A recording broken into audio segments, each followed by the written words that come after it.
Hola, hola, muy buenas tardes a todos, buenas noches a algunos quizás, seguramente de todas partes donde nos estén mirando. Bienvenidos a un nuevo encuentro de Raíces de Sefarad, un jueves más que nos encontramos para siempre temas muy interesantes, siempre salimos sorprendidos y aprendiendo mucho. Te saludo, Lili, ¿cómo estás? Hola Marcelo, hola a todos. Como decía Marcelo, siempre nos da mucha alegría que nos acompañen en cada propuesta que les ofrecemos. Y tenemos siempre, para comenzar, algunas cosas para contarles y para pedirles. Sí, porque algunos son de los que vienen siempre los jueves y otros son nuevos. A todos les decimos que se suscriban a nuestro canal de YouTube. Ahí van a encontrar todos los videos de todo lo que sucede en todos los jueves y todos los domingos también. No se olviden de darle like, de me gusta a cada uno de los videos, si es que les gusta. Si no les gusta, no lo hagan. Pero si les gusta, ayudan a que se difunda más los videos. Y salimos por las plataformas de YouTube, de Facebook y de Twitch, y si no en nuestro portal de sefarad.com. Siempre les agradecemos a todos los que colaboran con nosotros y si lo quieren hacer, los de Argentina lo pueden hacer por Mercado Pago. Preparen el celular porque les ponemos el QR ahí para que puedan hacer donación, y si no, al pie de nuestra página de Sefarad hay un enlace, o en PayPal para los que están en el exterior, fuera de Argentina, también pueden colaborar con nosotros. El programa de radio de esta semana, el que se está estrenando en este momento y que se puede escuchar a lo largo de todo el día de mañana, viernes, en radiosefarad.com, vamos a hablar de justo de las naciones, no necesariamente relacionado con los sefaradí, pero sí que sean hispanohablantes, de los poco conocidos. O sea, no es Schindler, no es Ángel Sansburis, no es Radigales, son los poco conocidos. Hay hasta de El Salvador, vamos a encontrar, de Ecuador, así que los invito a encontrar en radiosefarad.com nuestro programa de cada semana. Y Lili siempre nos cuenta qué es lo que tenemos de actividades en el Centro Cultural. Muchas actividades en mayo.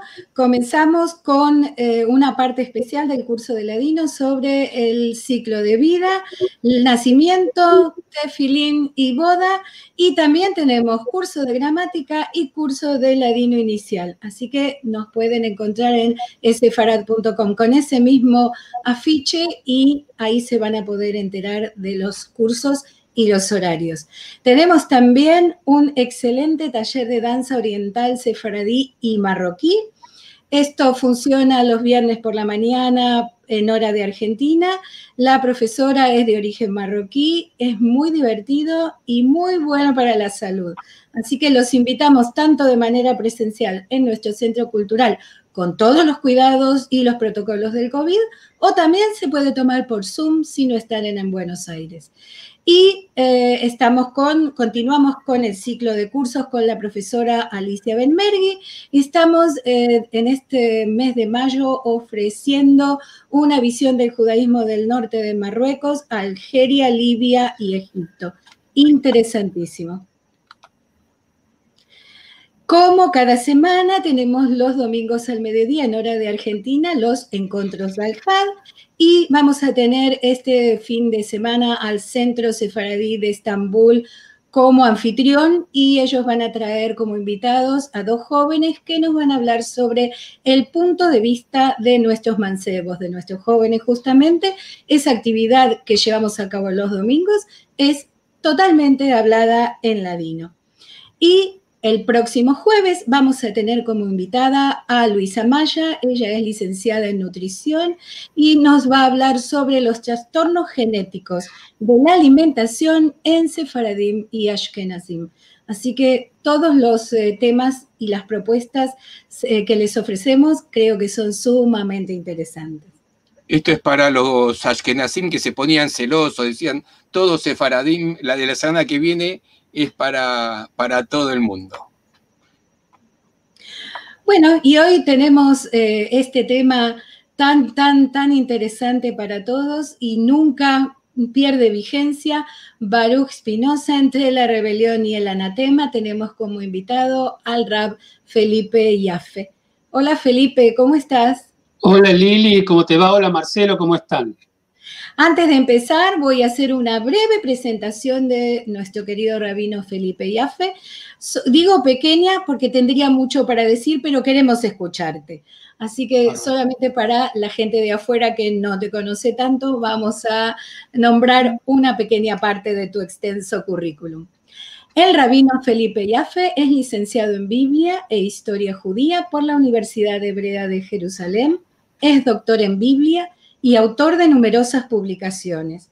Fue decano del Seminario Rabínico Latinoamericano Marshall T. Meyer y rabino de la comunidad Bet Hillel.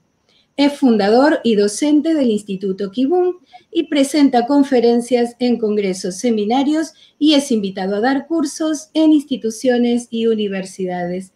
Bueno, ahora te escuchamos. Bueno, bienvenidos a todos. Muchas gracias por la introducción, querida Lili, querido Marcelo. Y bueno, vamos directamente a nuestro tema. El tema que vamos a abordar... dedicamos con la gente. Bueno, ok. Bueno, muchas gracias. Bueno, vamos a trabajar sobre el tema de Baruch Spinoza entre la rebelión y el anatema. Obviamente el tema que vamos a tener, sobre el cual vamos a estar dando vueltas, es el anatema, ¿no es cierto? El jerem, el famoso jerem a Benedicto Spinoza Baruch Spinoza. Se escribió mucho sobre él. Una de las líneas investigativas que yo voy a seguir en mi exposición va a tener con un trabajo hecho por Alfredo de Bayota de la Universidad Central de Venezuela, que ha hecho un trabajo de investigación bastante bueno y es lo que deseo compartir con ustedes cuando trabajemos en los contextos alrededor de este edicto y directamente después con el edicto propiamente dicho. Bueno, vamos al tema entonces. En el siglo XVII, llamado por Whitehead, un investigador siglo del genio, Spinoza brilla con luz propia y muchos lo señalan como la cabeza de los movimientos que entre 1650 y 1750 se conocen como la Ilustración radical, por los cambios que había, ¿no es cierto?, digamos, en su tiempo. Él es producto de esos cambios.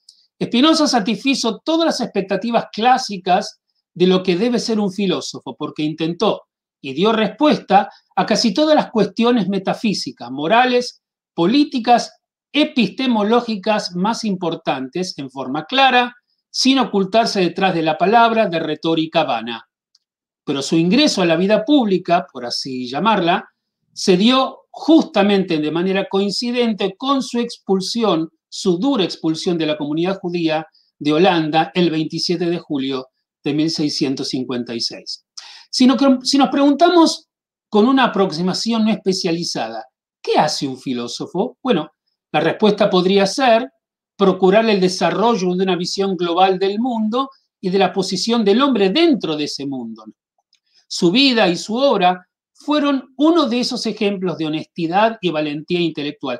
Digo esto porque él defendió con su propio honor y con su propia vida, diría yo, y existencia, los principios que él sostenía, más allá de que fueran o no criticables. Pero él puso yo creo en esto y creyó en ellos hasta el final, costándole mucho, mucho de su salud, era un hombre enfermo, y a su vez, digamos, su prestigio y su trabajo de intelectual.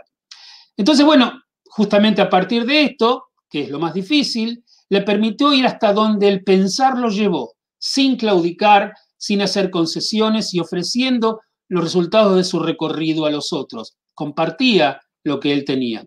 Por eso, un investigador dijo que no hay filosofía superior a la de Spinoza.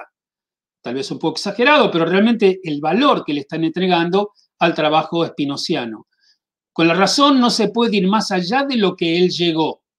Por su parte, Hegel escribió en su introducción a la historia de la filosofía que no hay alternativa. O se es espinosista o espinociano o se renuncia a la filosofía. Y Bergson dijo que todo pensador tiene dos filosofías, siempre, la personal y la de Spinoza. Tanta relevancia tenía él con su obra. Con una particularidad, destaca otro pensador de Lutze, muchos filósofos han sufrido persecución, cárcel y hasta la muerte como consecuencia de sus obras y propuestas. Pero Spinoza es el único que antes de haber escrito nada sufrió una excomunión y a veces algunos cuentan también algún intento de terminar con su vida. Veamos un poco algunos elementos de su biografía. Para muchos intérpretes, debido a la influencia romántica, algunos grandes hombres encarnan el espíritu de un pueblo, de una cultura, de una tradición, de un momento histórico o de una clase. Así, por ejemplo, Descartes y Pascal son Francia, Kant y Fichte son Alemania, Dostoyevsky es Rusia, Ortega y Unamuno son España, y como el autor de un poco esta investigación que estoy citando es venezolano, dice Bolívar es Venezuela, agrega el ejemplo de su propio terruño. Pues bien, Spinoza no cabe en este modelo, era holandés de nacimiento y en Holanda nació, murió y fueron holandeses muchos de sus amigos y se consideró a sí mismo, por encima de todo, un ciudadano de Holanda, pero era judío y como tal se educó, pero fue expulsado de la comunidad.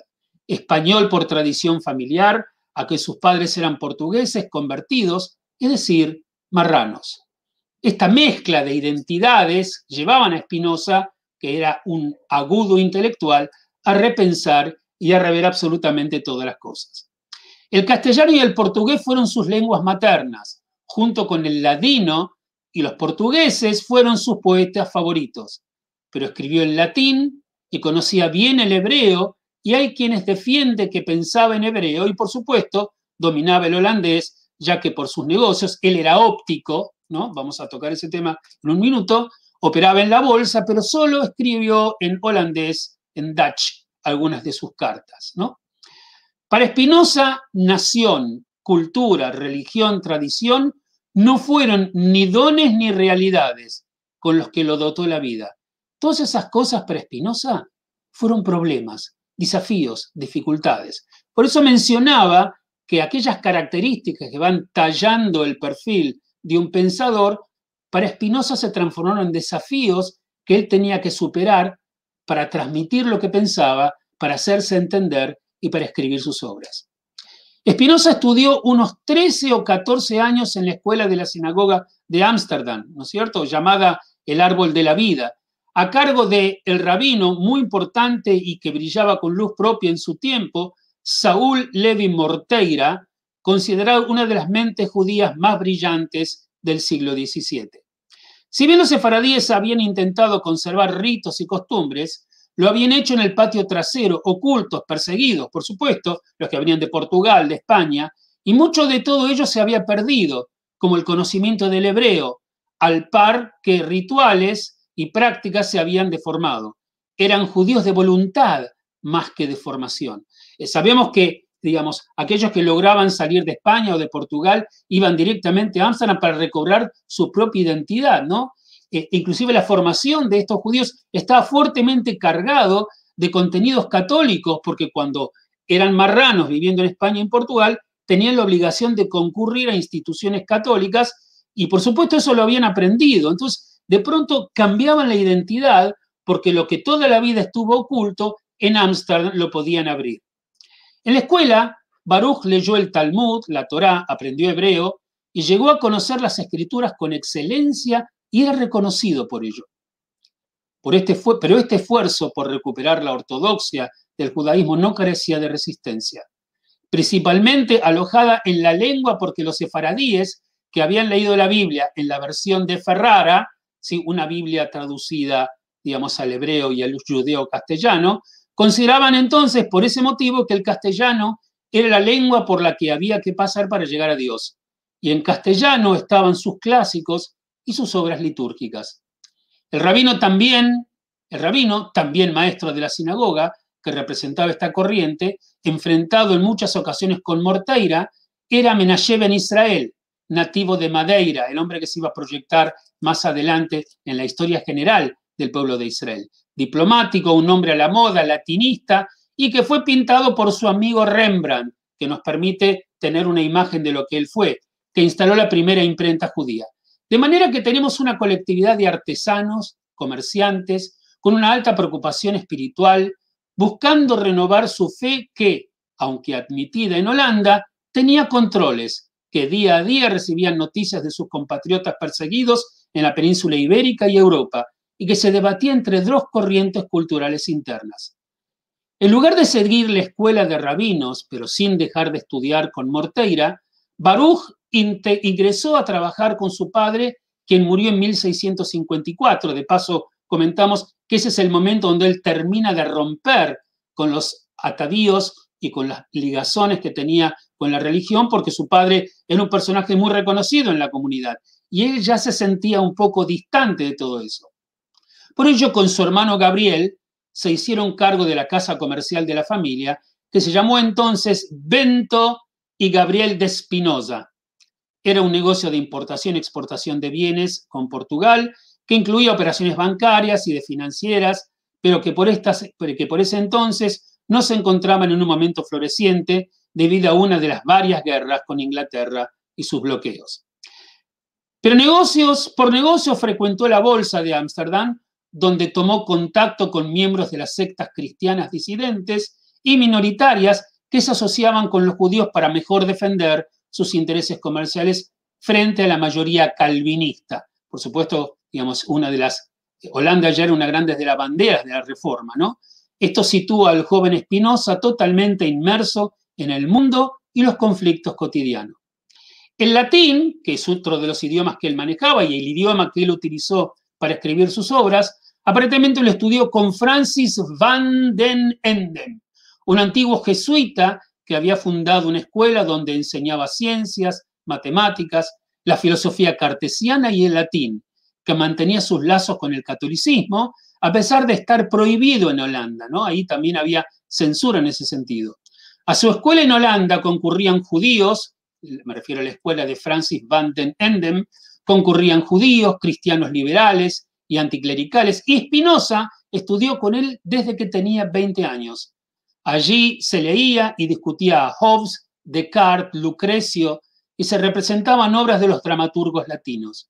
Desde que en 1896 algunos plantearon la idea de que el círculo spinoziano señalara la mutua influencia intelectual entre Van Enden y el joven Spinoza. Parece que se nutrieron mutuamente de sus, de alguna manera, posturas críticas, revolucionarias, heréticas por momentos, ¿sí? Muchas discusiones han habido tanto en favor de que el viejo latinista Van Enden fuera factor determinante en las posiciones de Baruch, así que el joven Spinoza, que fue el que determinó de formar las opiniones radicales de su maestro. O sea, no quedaba claro quién influenció a quién. Aparentemente los dos se influenciaron los dos.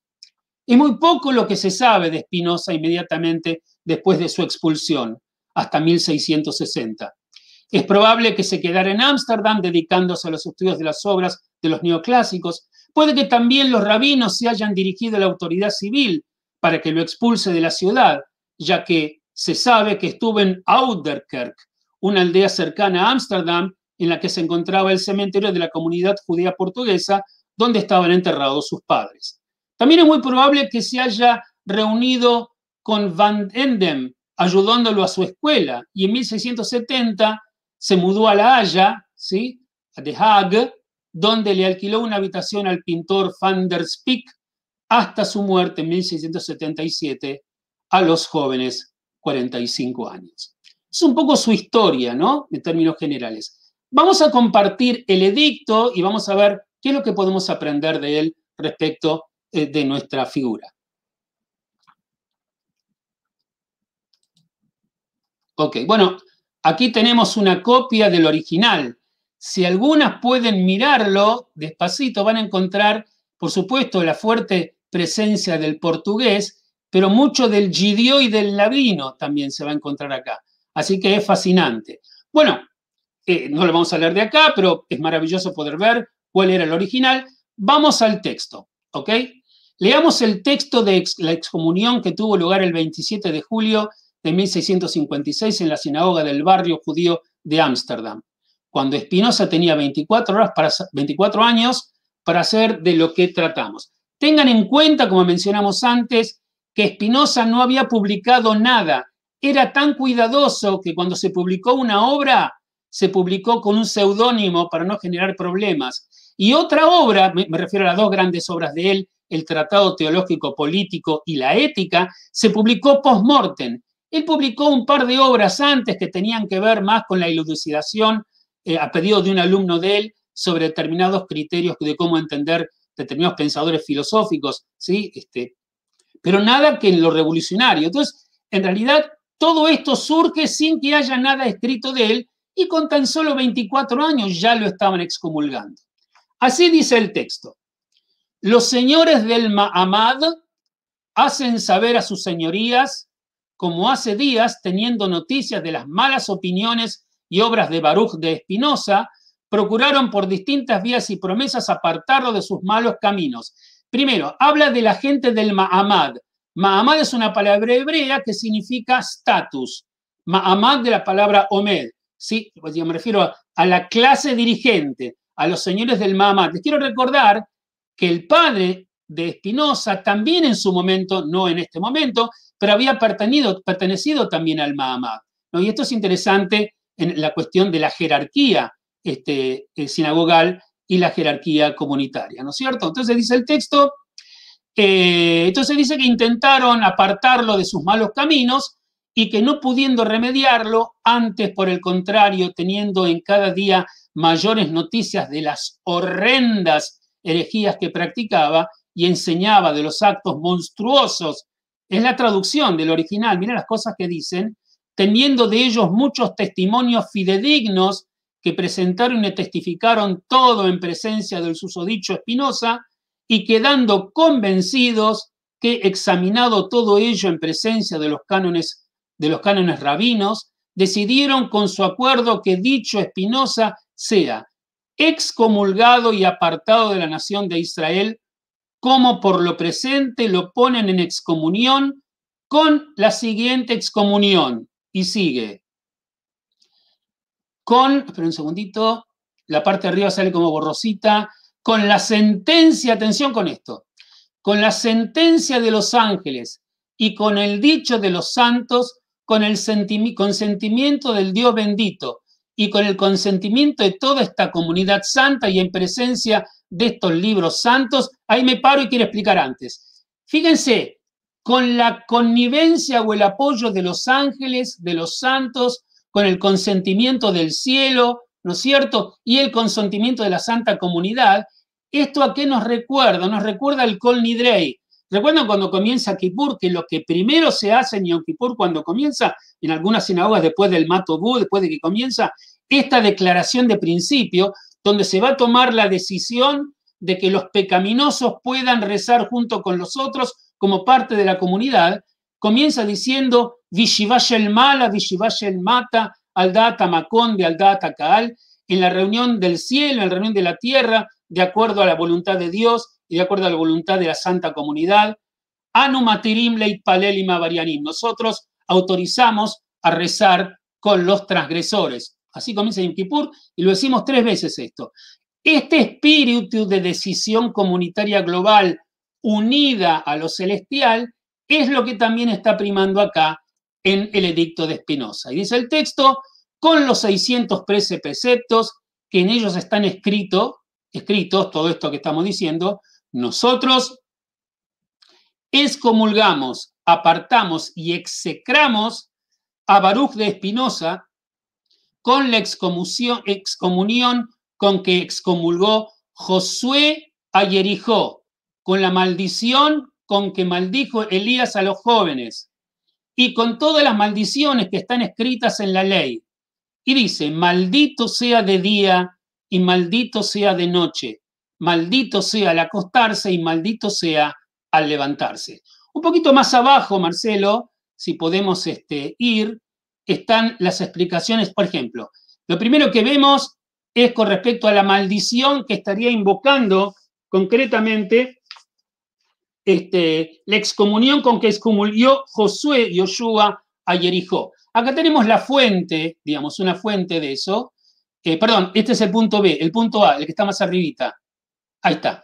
Dice, griten porque el Señor les... Esto dice Josué capítulo 6. Griten porque el Señor les entregó la ciudad. Pero la ciudad será anatema, jerem, ¿ven? Si no se puede tocar, no se puede acceder a la ciudad, al Señor. Ella es jerem, anatema al Señor. Ella con todas las cosas que están en ella, solo vivirá la prostituta Rahab, que fue una figura interesante en el texto, que es la que le permitió a los espías acceder a la ciudad de Jericó, con todos los que estén en su casa con ella, porque se escondió a los mensajeros que enviamos. Pero ustedes, pueblo de Israel, van a vencer a Jericó. Pero guárdense del anatema, no toquen ni tomen nada del anatema, no sea que hagan anatema, Jerem, el campamento de Israel, y le ocasionen destrucción. Pero toda la plata, el oro y los utensilios de bronce y de hierro serán consagrados al Señor y formarán parte del tesoro del Señor. Esto con respecto, por supuesto, al punto A. Pasamos al punto B.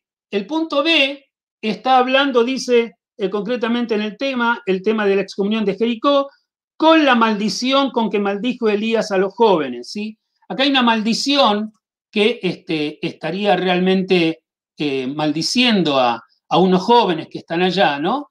Dice, en realidad acá sería Eliseo, concretamente, y dice, después fue de allí a Betel, y cuando subía por el camino salieron unos muchachos pequeños de la ciudad, y se burlaban de él diciéndole, sube calvo, volviéndose hacia atrás, los vio y los maldijo en nombre del Señor.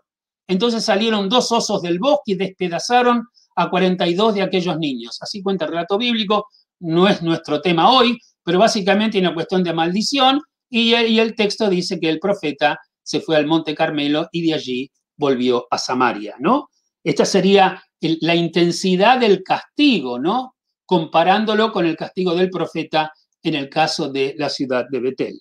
Y por último, digamos, el punto B o el punto C se refiere concretamente a lo que tiene que ver con, dice así, y sucederá que si escucharas diligentemente la voz del Señor tu Dios, procurando poner por obra todos sus mandamientos que yo te mando hoy, también el Señor tu Dios te enaltecerá sobre todas las naciones de la tierra, cuando obedezcas la voz del Señor.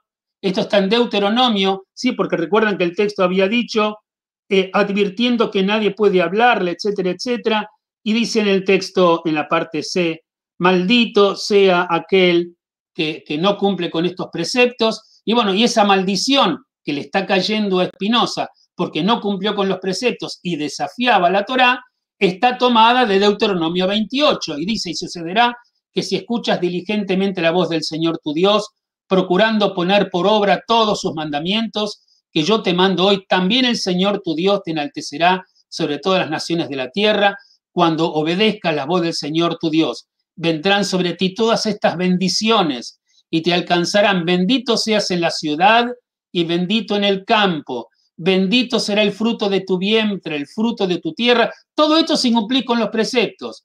Y bendito el fruto de tu ganado, la cría de tus vacas, el aumento de tus ovejas. Bendita serán tu canasta y tu arteza al amasar. Bendito serás al entrar y bendito al salir. Por otro lado, pero si no escuchas la voz del Señor tu Dios, a fin de procurar poner por obra todos sus mandamientos, sus estatutos que yo te mando hoy, todas esas maldiciones vendrán sobre ti y te alcanzarán. Y ahí dice el mismo texto del edicto de Espinosa, maldito serás en la ciudad, maldito en el campo, maldita será tu canasta y tu arteza de amasar, maldito será el fruto de tu vientre y el fruto de tu tierra, la cría de tus vacas y el aumento de tus ovejas. Maldito serás al entrar y maldito serás al salir. Entonces, básicamente esto, son las fuentes inspiradas en el texto bíblico respecto de la maldición. Me gustaría volver al texto propiamente, Marcelo, si se puede. Digamos, aquí tenemos la parte de abajo, la parte de arriba, otra vez, si se puede llegar. Digamos, muy bien. Dice, Dios bendito. Ok, hasta aquí llegamos. Bendito sea el salir. No quiera el Altísimo, después de la C en coloradito, seguimos de allá. No quiera el Altísimo perdonarlo hasta que su furor y su celo abracen a este hombre. O sea, que Dios se enoje y lo desaparezca, lo queme. Lance sobre él todas las maldiciones escritas en el libro de esta ley. Borre su nombre bajo los cielos y sepárelo, para su desgracia, de todas las tribus de Israel, con todas las maldiciones del firmamento escritas en el libro de la ley. Y nosotros, los unidos al Altísimo vuestro Dios, vosotros que estáis vivos hoy, advirtiendo que nadie puede hablarle oralmente ni por escrito, o sea, no se puede hablar con él, ni leer nada de él, ni referirse a él. Hay que ignorarlo, advirtiendo que nadie puede hablarle oralmente ni por escrito, ni hacerle ningún favor, ni estar con él bajo el mismo techo, ni a menos de 4 codos de él, ni leer papel hecho o escrito por él. Seguimos adelante. Marce, un poquito el próximo párrafo. Ahí terminó. Ok, escrito por él. Bueno, básicamente esto es la editorial, ¿no es cierto?, de Spinoza, concretamente del edicto que él estaba planteando. Vamos a ver qué es lo que nosotros podemos encontrar acá, ¿no?, en esta cuestión. Quiero que vean lo importante del texto. Es un texto cruel, un texto muy difícil, pensando que hay un muchacho de 24 años que todavía no publicó nada, es por cosas que él dijo. ¿Por qué ocurrió eso? Acá vamos a ver, recuerdan que al principio habíamos leído, dice, teniendo de ello muchos testimonios fidedignos que presentaron y testificaron todos en presencia del susodicho Spinoza, al principio del edicto. Entonces, alguien pregunta, ¿a qué se refieren? ¿Quiénes son los que hablaron mal de él? ¿Quiénes son los que lo delataron? No es que él hablaba en oculto, él decía lo que pensaba, pero ¿quiénes son los que formalizaron la denuncia de las cosas barbáricas que él estaba diciendo? ¿A qué se refieren? La respuesta la encontramos en una biografía de Spinoza, escrita por un coetáneo, el médico francés Louis-Maximilien Lucas, publicada póstumamente en el año 1720. ¿Qué cuenta Lucas o Lucas, no es cierto? La biografía de Lucas es francamente simpática con Spinoza, aunque el editor aclara que pone a la consideración de este libro, y atención, y lo va a criticar a Spinoza en esta parte, le va a decir. Él cuenta la historia de Spinoza, pone las cosas de Spinoza, pero dice, pone a consideración este libro de opiniones horrorosas, el libro más maldito del ateo más terrible, para que los hombres doctos y piadosos puedan refutarlo. Lucas refiere que 2 condiscípulos de Baruch, de la escuela rabínica, lo acusaron de sostener que los ángeles no existen y que no hay nada en la Biblia que induzca a pensar que Dios no es corpóreo. Son acusaciones terribles, lo que se puede entender como que no hay seres puramente espirituales y que no hay un Dios inmaterial distinto al mundo material.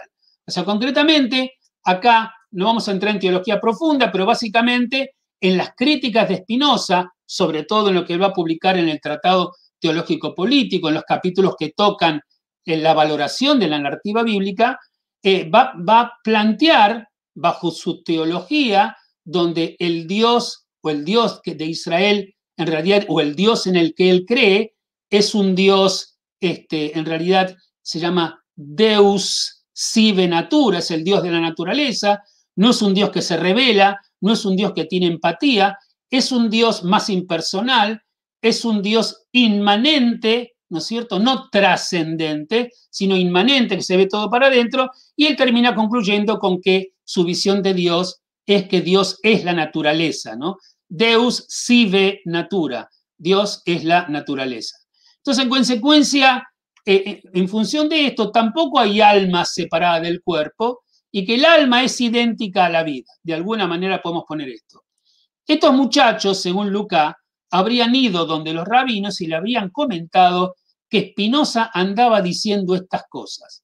Y estas cosas son ideas que recorren toda la obra de Spinoza, la verdad, con la que no solo habría de enfrentarse a sus oponentes religiosos, sino también a otros pensadores que lo enmarcan en lo que se califica de panteísmo y ateísmo.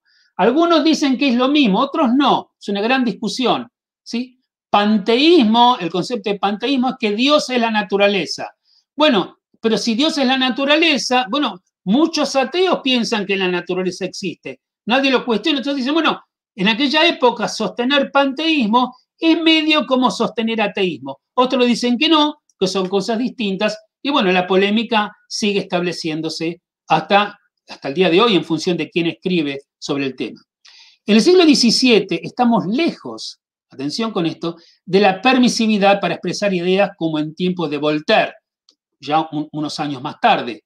Y sus coetáneos, si bien dice Benítez que el ateo del siglo XVII es un personaje enmascarado, lo que nos hace recordar la expresión cartesiana, salgo al mundo enmascarado. ¿Qué quiere decir enmascarado? Como no estaba bien aceptado o de alguna manera recibido el tema de hablar de yo soy ateo, todo el mundo creía en Dios, de una u otra manera. Había profundas discusiones entre los católicos y los protestantes y los calvinistas y los luteranos y otros grupos que fueron surgiendo, pero todos creían en Dios. Spinoza tiene una dificultad porque él no queda muy claro en respecto de si Dios está o no para él. Entonces él lo resuelve diciendo, para mí, Dios es la naturaleza. Nadie le podía decir a Spinoza que no creía en Dios porque él decía que es Dios para él, aunque algunos estén en desacuerdo. Pero dicen que, entonces, algunos autores, como en este caso Benítez, dice que el tema de decir, pero esta es la opinión de algunos, el tema de plantear que es un personaje enmascarado es porque el argumento de ser panteísta ocultaba realmente el ateísmo, que estaba muy poco programado, como dije, y muy poco aceptado en aquellos tiempos. Entonces, bueno, soy panteísta y quedaba medio a medias aguas el argumento de la posición. Eran épocas en que, a pesar de todos los conflictos y diferencias, casi la totalidad de la gente consideraba la religión el cimiento de la sociedad, con la lógica incidencia en los aspectos éticos, políticos y sociales. En este marco, declararse ateo era incomprensible, algo fuera del sentido común, era como dispararse una bala en el pie, un impensable, algo inadmisible. De allí que los ateos desarrollaron al extremo el arte de la simulación y del enmascaramiento, como dijo Benítez antes, para expresar sus ideas. Y una de las máscaras más frecuentes era el panteísmo, que obligaba a un extremo cuidado para leer entre líneas los escritos de la época, con el riesgo de que esto acarreara las malas interpretaciones, de confusiones o de introducir los propios prejuicios y deformaciones.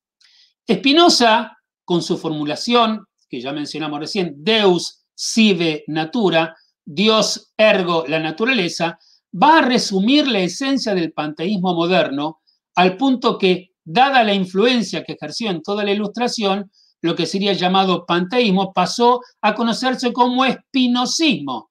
O sea, Spinoza argumentó tanto respecto de este panteísmo que al final unieron el panteísmo con el espinosismo, aunque hay algunos autores que dicen que no tiene nada que ver una cosa con la otra. Pero bueno, ahora bien, en el panteísmo, como lo va a presentar Spinoza, no se identifica a Dios con el universo, ni con la totalidad de los entes que son solo modos, son solo expresiones de la sustancia divina que se manifiesta de múltiples formas, como materia o como espíritu, pero sin ser materia ni espíritu, como lo aclarara Spinoza en el capítulo 4 de su Tratado Teológico Político.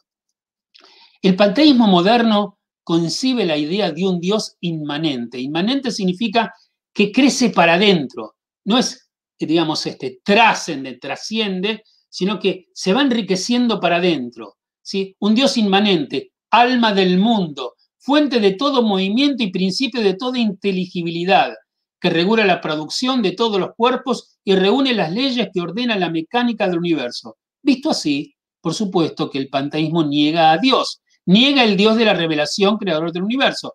O sea, como Dios es la naturaleza, no hay actos independientes, no hay hablar con Moshe, no hay que el diálogo con Adán, no es que Dios tiene empatía, escucha tu plegaria. Dios no es el Dios de Israel, es otro Dios que es exactamente lo mismo que naturaleza, que tiene su ritmo, es un Dios que no tiene libre albedrío, esto es importante. El Dios espinociano no tiene libre albedrío, ya que actúa en su esencia como funciona la naturaleza. La naturaleza no puede decidir, bueno, hoy no mando una tormenta. Bueno, el Dios, que es como la naturaleza, tampoco lo puede decir. La tormenta va a venir si tiene que venir. Y en consecuencia, esa es la esencia divina en el pensamiento, la esencia de Dios en el pensamiento espinociano. Niega otra vida después de esta, no hay una vida después de esta. La gente se muere y se muere, y la vida continúa con otras personas. Niega los libros sagrados como inspirados por Dios para la salvación. Eso está clarísimo explicado en varios capítulos de su Tratado Teológico Político. En resumen, niega el Dios de las religiones instituidas. Y dado que la ecuación para los creyentes se reducía a que hay un Dios personal revelado o no hay ninguno, el panteísmo fue considerado una forma de ateísmo en ocasiones indistinguibles, ¿no es cierto?, respecto de la religión y la postura entre una cosa y la otra, el ateísmo y el pensamiento espinociano. Las opiniones de Spinoza, que confrontó con sus acusadores, lo colocaban también en el centro de varios enfrentamientos que se daban en el seno del judaísmo amsterdano. Vamos a tocar un tema. Tal vez ustedes recuerdan la famosa discusión de los saduceos y los fariseos, en hebreo los tzdukim y los prushim. Los saduceos vienen de la familia Tzadok, eran sacerdotes, ¿no es cierto? Y por supuesto ellos eran los guardianes del culto hasta que surgió todo el pensamiento rabínico. Se cumplía la Torá. El texto bíblico habla del respeto hacia la Torá. Entonces, estos eran los saduceos. Pero después vinieron los fariseos, cuando se empieza, sobre todo después de la destrucción del segundo templo, los fariseos eran aquellos que vienen del Efaresh, Prushim, en hebreo, que son los intérpretes, que terminan siendo los rabinos y los maestros. Bueno, Spinoza, según algunos autores, parece identificarse con una suerte de renovación de la teología saducea que hacía mucho tiempo que había desaparecido, ya que nosotros, en la tradición judía tradicional, continuamos con la línea farisea. No faltan algunos que cuando se habla de los caraítas, que tuvieron discusiones en la época medieval con algunos rabinos, también como que de alguna manera resucitaban el pensamiento saduceo. Entonces, a grandes rasgos, los saduceos negaban la inmortalidad del alma, la resurrección y la existencia del espíritu de ángeles, etc. Según el historiador judío Flavio Josefo, nos dice el autor, tampoco aceptaban la predestinación y enfatizaban el libre albedrío humano para escoger entre el bien y el mal. Sostenían que Dios premiaba a los hombres buenos, pero lo hace en esta vida, los saduceos, por lo que ser rico, y ellos lo eran, era señal, me refiero a los saduceos, que eran de familias aristocráticas sacerdotales, era señal de pertenecer al pueblo bueno. Su filosofía era materialista, liberal y mucho más mundana que la de otros grupos. Negaban que nada de la Biblia hebrea tuviera autoridad aparte de la Torá, y a la que seguían literal y rigurosamente, igual que los caraítas algunos siglos después, rechazando las interpretaciones de los rabíes, sus tradiciones y leyes orales que mitigaban los castigos más duros, como el ojo por ojo y diente por diente. Asociados al templo en Jerusalén, los saduceos desaparecieron como grupo importante después de que el templo fuera destruido en el año 70 de nuestra era, tal como mencionamos. Hay, sin embargo, evidencia que sobrevivieron como grupos minoritarios casi hasta la Edad Media, y los caraítas, que mencionamos también, se opusieron al rabinismo talmúdico y se proclamaron sus continuadores. En tiempos de Spinoza, sus propuestas parecían volver a circular nuevamente entre los judíos. Aunque no hubiera unanimidad entre los rabinos, las ideas de Spinoza, negando a la inmortalidad del alma y la resurrección, eran cercanas a las de los saduceos y fueron rechazadas. Y fueron rechazadas especialmente por Levi Moreira, por este rabino encumbrado, ¿no es cierto?, de la sinagoga donde fue anatematizado Spinoza. Especialmente por Levi Moreira, que había sido su maestro. Sin embargo, al decir de Lucas, lo que encolarizó a Morteira, concretamente no Moreira, Morteira, fue la acusación que hicieran de que Spinoza devaluaba a los judíos observantes por ser gente ignorante. De pronto, mientras leía y revisaba estos apuntes, recordaba el libro de Yalom, ¿no es cierto?, sobre el enigma Spinoza, donde si bien es una novela, pero muy bien documentada, él cuenta, Yalom, ahí en la novela, que Spinoza, cada vez que se encontraba con alumnos, hablaba de los ignorantes, ¿no es cierto?, de los ignorantes a los judíos observantes, porque decían que eran supersticiosos, ¿no? Y el texto dice, fíjense, judíos observantes por ser gente ignorante y supersticiosa, que no sabía nada de Dios y sin embargo se consideraba el pueblo elegido. Ignoraban la verdad de Dios y se consideraba el pueblo elegido. O sea, muy duro Spinoza, se jugaba por sus principios, pero tenía principios que caían muy mal en su tiempo. Otro ingrediente que habría agravado la situación de Spinoza, que se relaciona con el que acabamos de comentar, es la disputa entre los judíos de Ámsterdam, que tuvo lugar en la década de 1630, cuando nació Spinoza. Aquí hay una discusión muy importante que se da en llamar la discusión de los eternalistas y los no eternalistas. Veamos de qué se trataba esto.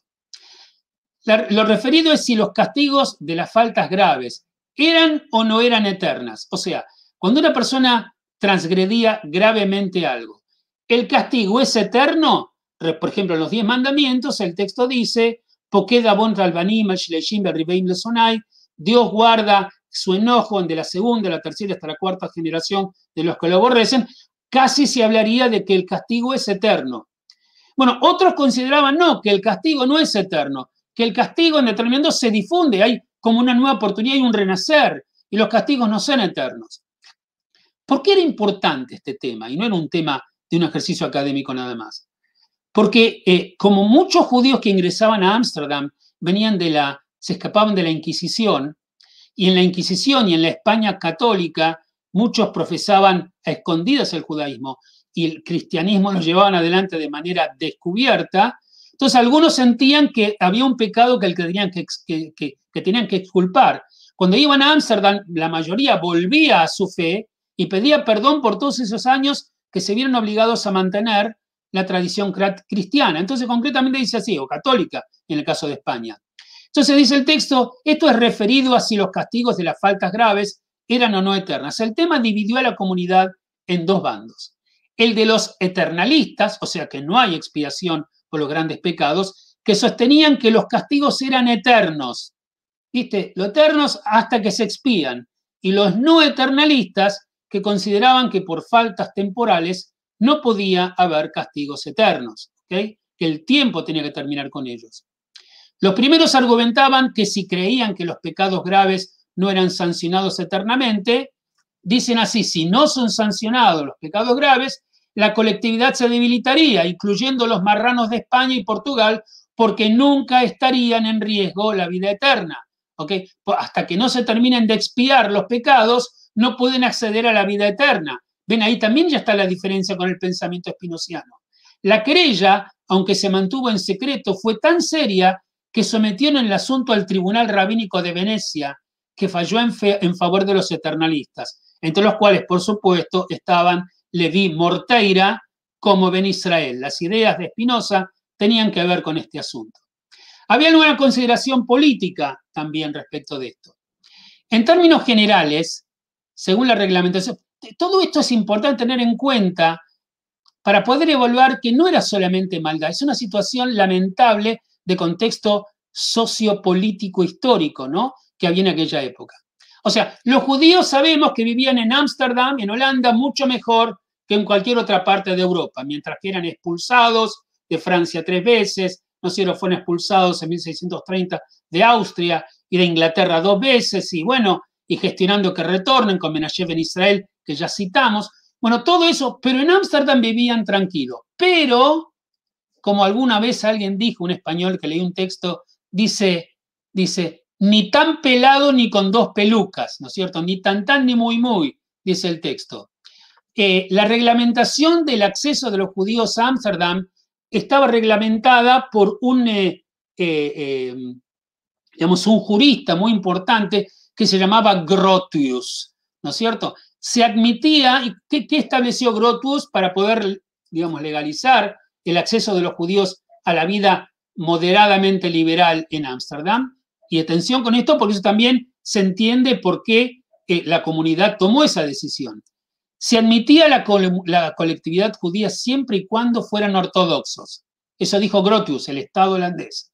Y establecía que todos los judíos debían declarar ante un magistrado, tenían que declarar que creían en un Dios único, creador y rector del universo, y origen de todo bien, a quien es obligación honrar y servir y venerar. Además, se debía reconocer que Moisés y los profetas han escrito la verdad bajo inspiración de Dios y que existe otra vida después de la muerte en la que el justo será premiado y el pecador será castigado. O sea, concretamente, está tocando los temas que eran polémicos para con los, por ejemplo, no eternalistas, para el pensamiento espinociano, para los movimientos radicales nuevos teológicos que estaban surgiendo en ese tiempo. Como que Él dice, sí, los judíos todo bien que estén, pero no queremos problemas, no queremos zafados, no queremos rebeldes, todo viene encuadradito, tienen que creer en esto y lo tienen que firmar. Lo que de manera pública o secreta profesaran o enseñaran cosas distintas. Se hacía pasible de castigos corporales y, según la gravedad, hasta con la pena de muerte. O sea, libertad sí, pero si te portás bien, parecería ser. Por otra parte, los judíos no podían tener relaciones sexuales con cristianos, ni casarse con no judíos, ni pertenecer a los gremios por los que se dedicaron a negocios internacionales como los Espinosa, en los que algunos hicieron grandes fortunas, a tareas de servicio, tallar diamantes, especular en la bolsa o prestar dinero. De manera que mientras en toda Europa los judíos eran perseguidos por el hecho de serlo, ser admitidos en Holanda, a pesar de las limitaciones, era excepcional y no obstante la condición de que integraran una comunidad monolítica, ortodoxa, cerrada y sin herejes. Grotius justificaba su reglamento admitiendo que si bien en todas las religiones hay heterodoxos, el gobierno no debe admitirlos y esos individuos deben ser separados y castigados si habían cometido actos propios de ateos. ¿Ven? Libertad, pero con control. ¿Cuáles eran esos actos? ¿No? Acá se refiere Grotius, el jurista holandés, que es el que decidía cuál iba a ser las exigencias a los judíos que ingresen a Holanda. Grotius especifica algunos de ellos. Primero, formular principios de una nueva doctrina, no estaba bien visto. Negar la resurrección de los muertos, estaba mal visto. Negar el juicio final, mal visto. Dudar que Dios es el creador del universo y negar la realidad de los ángeles. Por eso, en la condena que le hacen a Spinoza, están diciendo con el permiso de los ángeles, o sea, están declarando aquello que el Estado holandés quiere escuchar para que vean que los que lo están condenando son personas que se portan derechito y bien de acuerdo a los códigos de acceso que los holandeses permiten en función de los judíos. Estas ideas no están lejos de las que se acusaba Spinoza y era por ley obligación de los judíos purgar de su seno y castigar con la pena máxima a quienes hicieran este tipo de manifestaciones. El texto conminaba a los judíos por velar por su ortodoxia para poder seguir siendo tolerados en Holanda. Si recordamos el litigio de los eternalistas, esto está básicamente en lo que podíamos entender y plantear. De manera similar, las opiniones de Spinoza sobre Moisés en contra de la inmortalidad del alma también afectaban directamente a la reglamentación vigente. Las afirmaciones del joven Baruch ponían en riesgo la paz de toda la colectividad, como había sucedido con los anteriores condenados. Por esto es que la comunidad extremó las consideraciones para con el joven Spinoza antes de tomar su decisión, previendo una repetición del escándalo que había ocurrido con Uriel da Costa, ¿no es cierto? Una figura muy, muy importante, digamos, en aquellos tiempos, que también vivió una situación terrible. Quiero narrar lo que pasa con Gabriel de Acosta, que se va a llamar Uriel de Acosta, para que tengan una idea de cómo está narrado en él, básicamente, cómo era un acto de excomulgación. ¿Cómo era? Se los leo, ¿sí? Es breve, tenemos unos minutos y van a ver cómo era la cuestión.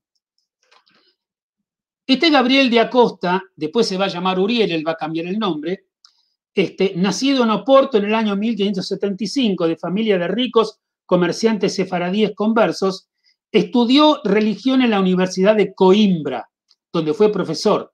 Encontrando defectos al catolicismo, se interesó por la fe judía de su familia y con su madre pasaron a ser practicantes en secreto del judaísmo.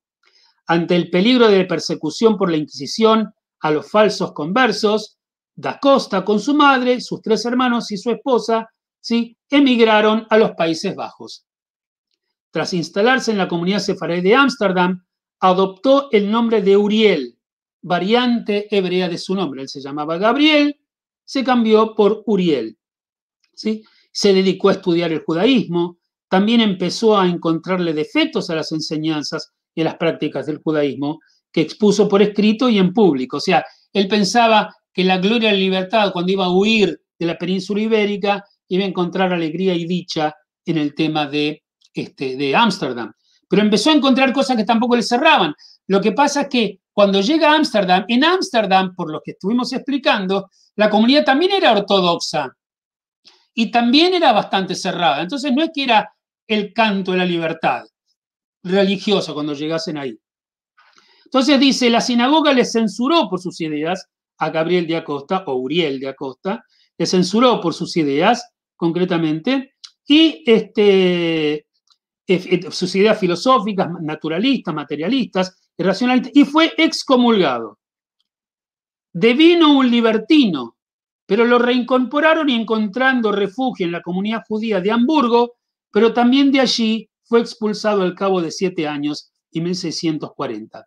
Da Costa, ya un hombre mayor, llegó a un acuerdo con las autoridades para renegar públicamente sus ideas. Ella, el hombre, quería estar en paz con la comunidad. Quiero que piensen esto, cuando alguien era excomulgado, nadie podía hablar con él, ni visitarlo, ni comprar en su negocio, ni leer sus libros. Se volvía un paria. Si vos habías crecido en la comunidad cerraba tus puertas, ni el saludo te podían dar. Y él, este hombre, tal vez un poco más débil que lo que fue Spinoza, quiso volver a la comunidad, ¿no es cierto? Entonces, al cabo de 7 años, en 1640, Da Costa, ya un hombre mayor, llegó a un acuerdo con las autoridades para renegar públicamente sus ideas, algo así como Copérnico, y recuperar su posición en la comunidad. Fíjense de qué se trataba ese juicio. El día del juicio, con la sinagoga llena de familias, leyó una confesión de arrepentimiento, se le ordenó abrazar una columna y recibió con la espalda descubierta 39 azotes por el pecado de haber abjurado de la ley y ahora quería otra vez reconciliarse y volver. A espalda descubierta, 39 azotes. Según la ley judía, nunca deben pasar de 40. Finalmente, se proclamó su rehabilitación pública. Pero atención con esto. Debió tumbarse en la puerta principal de la sinagoga para que toda la comunidad pasase por encima para salir del templo. Todo ejecutado con precisión ritual y sin atisbo de ensañamiento. Caminaban todos por encima de él a la salida del templo.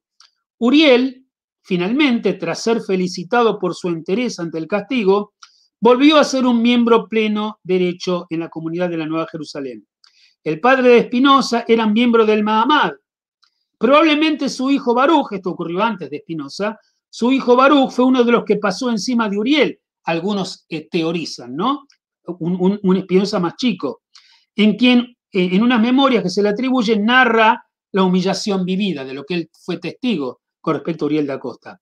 Al final, tras ser 2 veces anatematizado por la sinagoga, separado 7 años de la comunidad, doblemente renegado del catolicismo y del judaísmo. Recuerdan que dijimos que él se había ido de Oporto, de Portugal, y renegó del catolicismo, ahora renegado del judaísmo, avergonzado por los suyos, atormentado por las dudas religiosas, Da Costa puso fin a sus días pegándose un tiro.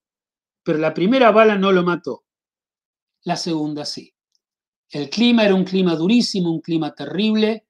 Cuando escuchamos esto, nos damos cuenta, más allá de las posturas ideológicas respecto a la investigación y la teología de Spinoza, bueno, aquello con lo que tuvo que confrontar y cuál era la realidad en aquella época.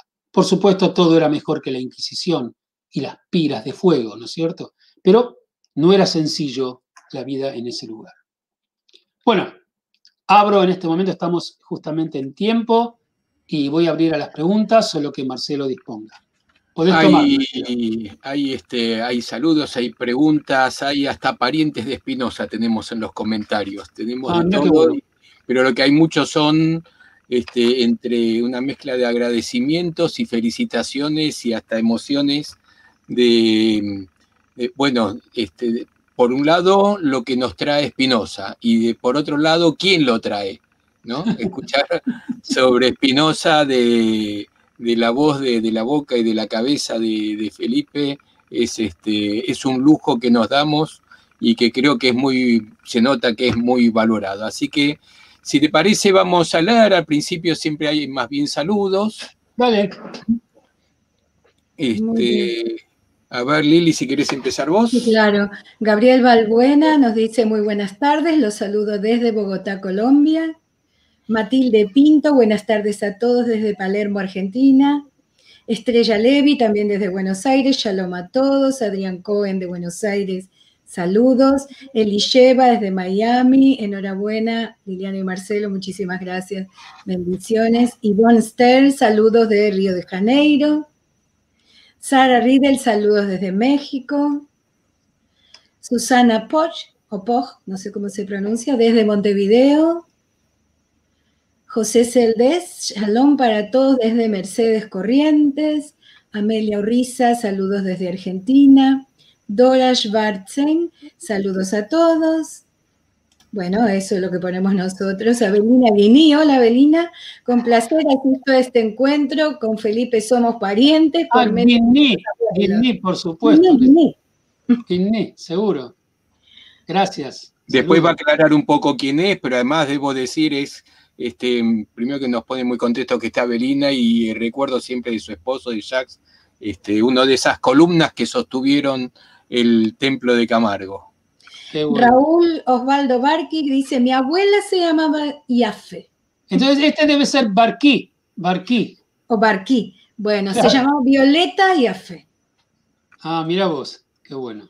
Alberto Abecasí, shalom a todos, un saludo especial. Yusuf Azulay, saludos a todos desde Izmir. Eso es lejos y trasnochado, Yusuf. Ya es la 1 de la mañana, ya son las 2 de la mañana en Esmirna. Mira, a este Yusuf le digo, Oshkeldim, Oshpuldum y Enel Buirub. En turno tiene que ser bienvenidos. Bueno, Bernardo Guzmán nos dice shalom desde Tucumán. Viviana Levi, buenas tardes. Gloria Cohen, buenas tardes desde Buenos Aires. Una alegría compartir un nuevo encuentro del Centro Cultural Sefarad. Julia Gabriela Masri, buenas, muchas gracias por estar con esta charla. Rivka Espinosa nos dice shalom. Abelina Guiní nos dice, mi abuela materna, Miriam Codrón, era hermana de tu abuelo, Narciso Codrón. Ah, yo me acuerdo de la tía Miriam.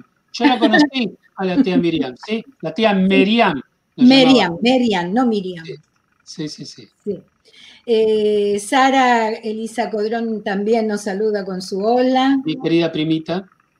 Rosa y Julio Svino Besser dice, me conmueve y emociona la vida de Baruch Espinosa. Alan David Carciente dice, mencionó que Espinosa era óptico. Sí. Sí, efectivamente. Gabriel Balbuena, excelente y enriquecedora exposición. ¿Qué comentario nos puede hacer en torno a las relaciones de Espinosa con Juan de Prado?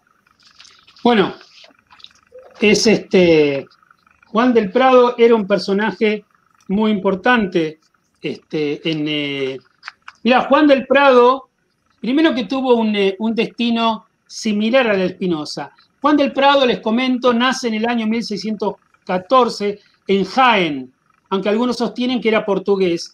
Inició sus estudios de medicina en la prestigiosa Universidad de Alcalá y logró plaza en la sección de médicos del Colegio de la Madre de Dios de los Teólogos de Alcalá a partir de 1633.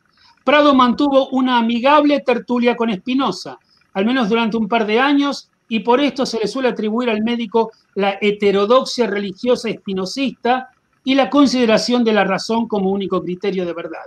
Negaba la autoridad rabínica, el origen divino del Antiguo Testamento y la idea de pueblo elegido. Fue delatado en 1656 por Baltasar Orobio de Castro bajo tortura en carta ante el Santo Oficio que llevaba por título Epístola invectiva contra Prado, un filósofo médico que dudaba o no creía la verdad de la Divina Escritura y pretendía encubrir su maldición con la afectada confesión de Dios y la ley de la naturaleza. O sea, lo criticaba porque tenía un pensamiento muy parecido al Espinosa, ¿no? Finalmente, digamos, en su confesión, Orobio describe a su amigo y protector Prado, porque en realidad lo traicionó, como un partidario de un naturalismo descreído y de ideas libertinas desde 1643. En 1656, Prado fue primero amonestado y en 1658 condenado por las autoridades judías de Ámsterdam en un sonado proceso similar al que sufrieron Uriel de Acosta antes y luego Baruch Espinosa. No se sabe la fecha exacta de la muerte de Juan del Prado, aunque se sabe que fue un accidente, concretamente, y en definitiva desapareció de la escena política. Sí, tanto Uriel de Acosta como Juan del Prado están hermanados con Espinosa respecto de la suerte del anatema. Muy brevemente, ¿no? Por supuesto. Claro. Florentina Rodríguez López dice muy buenas noches desde Barcelona, un honor escucharlos. Marcos Neugovsen, un placer aprender con el rabino Yafé. Daniela Adida nos dice shalom, saludos a todos. Daniel, perdón. Fabián Navarro, shalom. Oscar Weingortin, impactante esta historia. Yo leí el famoso libro y con esta conferencia de tan alto nivel estoy aprendiendo más sobre este personaje tan conmovedor. Gracias. Bernard Miller, saludos desde Londres. Gracias. Fascinantes explicaciones tan claras de las razones por las cuales se excomulgaron a Spinoza. Aún más interesante porque él era un primo remoto por la familia de mi madre y hasta ahora yo no había entendido qué eran sus crímenes. Y compartimos un bisabuelo, para mí el número 15, Álvaro Rodríguez de Porto. Sara Elisa Codrón, muy interesante. Gracias. Pablo Altés, saludos desde París, interesantísima exposición de la vida, la época y la obra de Spinoza. Loni Armijos, éxitos, muchas gracias, Loni. Amelia Urriza, gracias. Fabián Navarro, muy buena charla histórica. Bernardo Guzmán nos dice, excelente visión acerca de Baruch Spinoza, muchas gracias. Adi Sousa, shalom y gracias de Lisboa. Berta Kogan, de Lima, Perú. Gorodischer Isidoro, muchas gracias desde Santiago de Chile. Erika Gelber, saludos desde Uruguay, Montevideo. Patricia Butelman, muchas gracias. Alberto Becasís, ¿es reconocido Spinoza en la actualidad por el Estado de Israel y las comunidades judías? Es una pregunta muy buena. La verdad que hubo momentos en la historia donde querían formalizar la anulación de Spinoza, la anulación del anatema Spinoza. La verdad es que en forma no formal muchos sostenían esa postura, pero nunca se anuló formalmente, tal vez por cuestiones políticas en Israel y por el poder quizás de la ultraortodoxia que todavía ostenta, digamos, hasta el día de la fecha, nunca se terminó de hacer. Hasta donde yo sé, no hay un monumento o una imagen construida en recuerdo de Spinoza. Me parece que en algunos niveles todavía del pueblo de Israel esto es un tema discutido. Pero por supuesto, esto en términos generales a nivel del Estado. Yo estudié a Spinoza profundamente en la Universidad Hebrea de Jerusalén y ya que estoy tocando esos años maravillosos en Israel, mi profesor fue el doctor Yossi Kaplan, un argentino que fue a vivir a Israel, viene a la Argentina cada tanto, y bueno, yo estudié, él es un experto en Ámsterdam, y tuve la suerte de estudiar con él justamente este tema. O sea, la Universidad de Spinoza es fundamental en Israel, ¿no? Pero la cuestión política todavía está dando vueltas. Claro. Lo que sí puedo decir es que hay una calle en Israel, eso sí, lo pude ver, que hay calle sobre Spinoza. No es tanto honor, pero algo hay. Sí, bárbaro. Estábamos acá. Acá. Adrián Cohen, a la muerte de Spinoza, ¿quién o qué escuela filosófica tomó su mensaje, su enseñanza? Sí, quiero tomar el principio. Como dijimos al principio de la exposición, concretamente, básicamente todos toman Spinoza. Quiero traer el pensamiento de algunos filósofos y dicen, Benedicto Spinoza o Baruch Spinoza es el último filósofo medieval y el primer filósofo moderno. Como dije al principio, todo el mundo tiene como una guía interna el pensamiento spinoziano.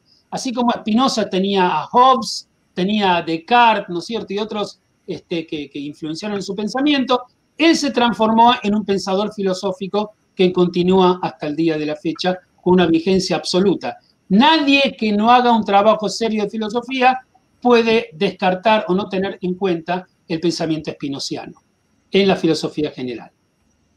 José Luis Tarica, saludos desde Buenos Aires. Lo recuerdo cuando era muy joven por su paso por el templo Shalom. Era un placer escuchar, es un placer, me imagino, escucharlo, y nos manda saludos. Muchas gracias. No, está bien, era un placer escucharlo cuando era seminarista. Cuando era, bueno, sí, era mucho más joven además y más lindo. Sí. Bueno, para los que lo quieran escuchar, en el canal de YouTube de Sefarad está un trabajo que hizo Rabino Felipe Yaffe, sobre la liturgia de Yamim Noraim, donde se lo puede escuchar cantar y con un mensaje realmente muy interesante de escuchar. Eso está entre los videos que están en el canal. Pablo Fenkel, hola Liliana y Marcelo, saludos desde Bahía Blanca. Susana Fleischer, disculpe, el caso del pretendido arrepentimiento no fue de Copérnico, sino de Galileo. Tiene razón. Gracias por la corrección. Lo que pasa es que a veces Copérnico y Galileo se mezclan en la memoria. Se mezclan mucho. Tiene razón. Gracias. Azul Marina Mecorot dice gracias. Jacobo Schmiel Espinosa hoy. Es más o menos lo que ya contestó recién. Claro. Estela Neira, desde Lima, muy iluminador. Imagino que eso es Lima. Cucaú, siempre un lujo escuchar al Rab. Jacobo Schmiel, hay calles en Israel, bueno, sí, los pasamos recién. Quedan desfasados a veces los mensajes. Diana Yanover, desde Córdoba, Argentina, interesante refrescar conceptos y aumentar conocimientos. Gracias. Pablo Frenkel nuevamente, Ben Gurión propuso eliminar el Geren sin conseguirlo. Exactamente, es lo que dijimos antes. Hubo intentos, pero no prosperó. Lo mismo nos aporta Susana Fleischer. Fernando Nimrod, al fin entendí a Spinoza, gracias. Oh, es un logro, ¿eh? Estrella Levy dice, se pone sobre la mesa la eterna duda, ¿qué es ser judío? Fabián Navarro, Galileo es posterior a Copérnico. Y con eso terminaron los mensajes, siempre después agregan algunos más. Los mensajes siempre quedan, así que aunque no los leamos, si alguno quiere seguir escribiendo mensajes, puede hacerlo, por supuesto. Bueno, estamos llegando al final. Estamos llegando al final. Excelente. Tenemos para conversar mucho más. Yo tengo 1.000.000 de preguntas, pero me van a matar si te las hago ahora. Así que lo dejaremos para lo privado. Lo que sí tenía reservado también algunas imágenes, incluyendo la firma de Einstein cuando fue a visitar la casa de Baruch Spinoza. La verdad que es cierto, cada vez que nos metemos con Spinoza se abren puertas para seguir con eso. Y bueno, tenemos a lo largo del año posiblemente podamos seguir avanzando sobre el tema porque da para más. Siempre da para comentar. Las discusiones estas, yo pensaba, no me sorprende que se dieran en el siglo XVII, estamos hablando, ¿no? Sí. Lo sorprendente es que hoy algunas cosas se sigan discutiendo entre ortodoxia y no ortodoxia. En el siglo XVII era razonable, hoy parece un poco más anacrónico, pero bueno, es lo que es. Bueno, Felipe, un momentito, yo comenté sobre, cuando estaba presentándote, Felipe, que sos fundador y también profesor en el Instituto Kibum. Así es. Me gustaría que nos cuentes un poco sobre el instituto, qué están haciendo en este momento.